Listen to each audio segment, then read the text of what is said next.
Okay.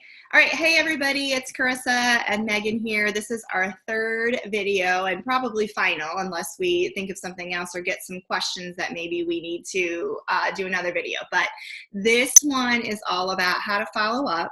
So you have already invited somebody to whatever group it's coming up, right? So right now it's summertime. There's a couple days left of the sale that we've been talking about, which includes, the all access pod with Shakeology. It includes 3-day refresh, which there's a group specifically for that coming up.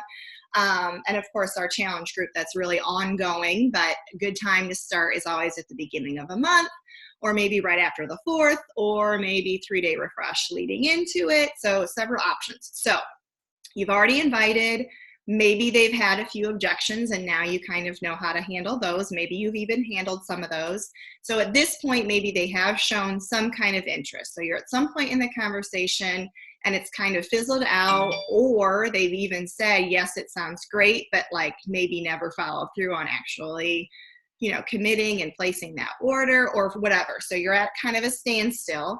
And you know that there's only a couple days left of this sale and you're like, I don't want to be annoying. I don't know what to say to this person so that I'm not like, bugging them or sounding salesy or pushy. So what do you say to them? So if it's somebody that you're messaging, like texting or on Facebook or Instagram or whatever, then I want you to know that we are in this position all the time. And so especially because it's the end of the month and the last few days of the sale, this is really all I'm focusing on these last few days, is following up with people who have shown interest in the past or very recently have shown interest, but they still haven't committed. So what I just say is my biggest tip is to just, whatever your fear is that you're going to come across as, whether it's annoying or pushy or salesy, you put that out there and let them know that that is not your intention. And your intention is only because they have shown some interest. They have said they either want to do it or might want to do it or whatever. And you want to save them some money because it's like the best deal that Beachbody ever runs and does it very rarely. And so usually I just say something like, hey, so-and-so, hope you're having a good week. I don't want to be like super annoying or stalker status or anything. And that's literally what I say. I don't want to be like annoying or stalker status or anything. And you can use the little emoji. But, I know that you were interested. Let me know where you're at with this. If you've changed your mind, totally cool. I just don't want you to miss out on saving some money, because to me, and sometimes I'll say because to me, it's like when you forget to use your Kohl's cash and you're so like, oh my God, I can't believe I missed out on, because that actually just happened to me. I had $20 in Kohl's cash and I was supposed to use it this week and I forgot. I hate that.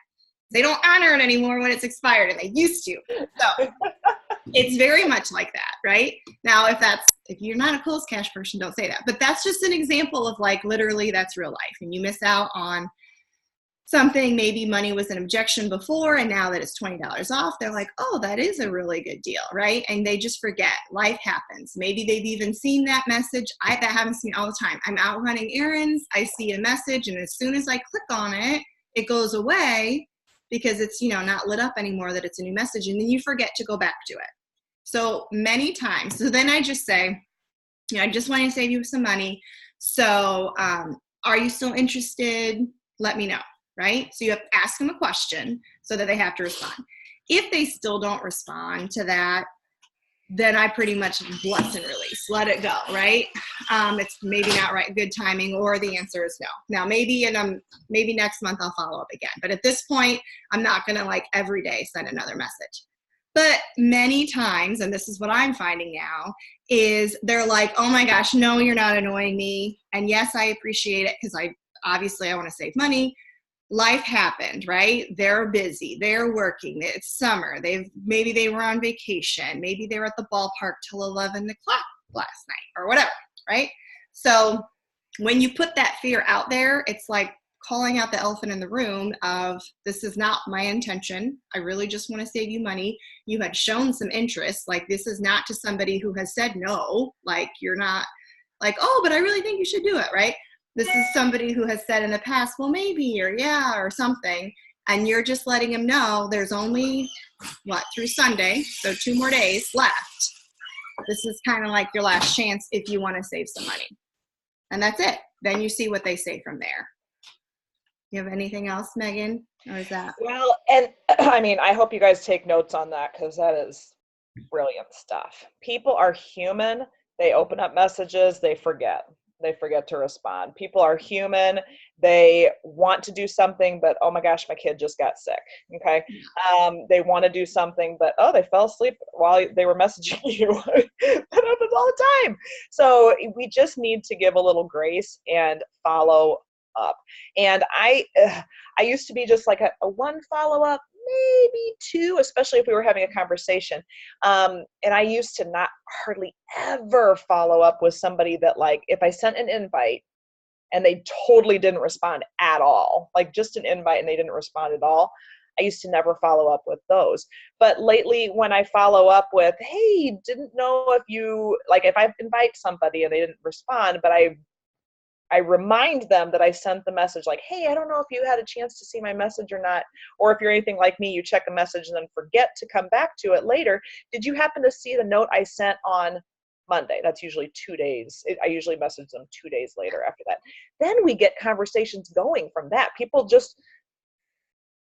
just high demand. They got lots going on. So, even if it feels a little weird, we've gotten to a point where invites may not be as scary to send out, but the follow-up might be a little, what do I say? Just use your fear, exactly like what Carissa said. Everybody's human. We all have things going on. And while this stuff is forefront to our minds, it's not to everybody else all the time. So think about that. And also understand, guys, if somebody is engaged with you, they've accepted your friend request, or they're following you on Instagram or something like that, it's called social media for a reason. You have permission to reach out and be social to the people that are following you on social media. I give you permission because I had other coaches that gave me permission. Okay. So don't be like, I have no idea who this person is. Like, if they're following you, they have an interest in something that you're doing. Okay.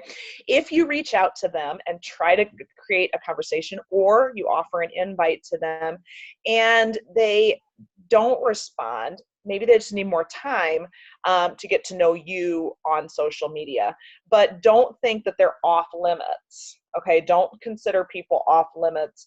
If they're on social media, if they're a friend or a follower, consider it an opportunity to engage with them. And if they don't want to, you'll get blocked or get unfollowed, but we're all big girls here, and we will find another person to follow us and engage with and invite if we have an opportunity to help them. So please keep that in mind, and follow up with your people that have either liked or commented your stuff in the last few days.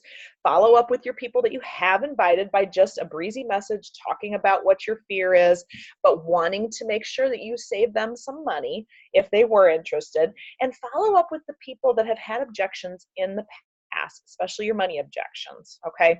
And reassure them there's a money back guarantee. 30-day bottom of the bag money back guarantee if they're not happy.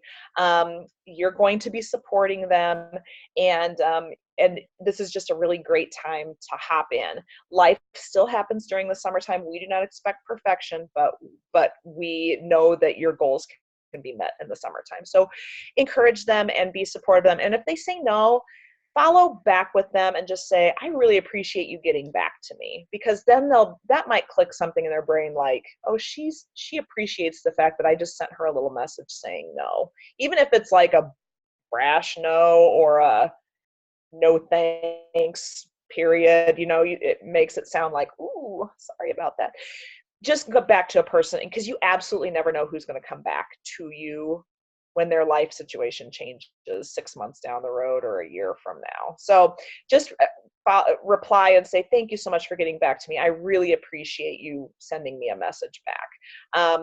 That can go a long way, and I've seen that happen in my business before. Absolutely. Too. Don't just give them a thumbs up or ignore their no thanks. I think that's all I got. Carissa, did that anything more from you? I don't think so. Okay, guys, you still have time. Carissa got 5 people to jump on board with her on May 31st. Okay. This sale has got some power behind it, and there is a deadline, and there is power in deadlines. So don't think that you don't have an opportunity to help at least one person this month. Remember, I'm going to give prizes to anybody who helps anybody get signed up with a challenge pack yesterday, today, tomorrow, or Sunday. Okay. So who do you know that you can help?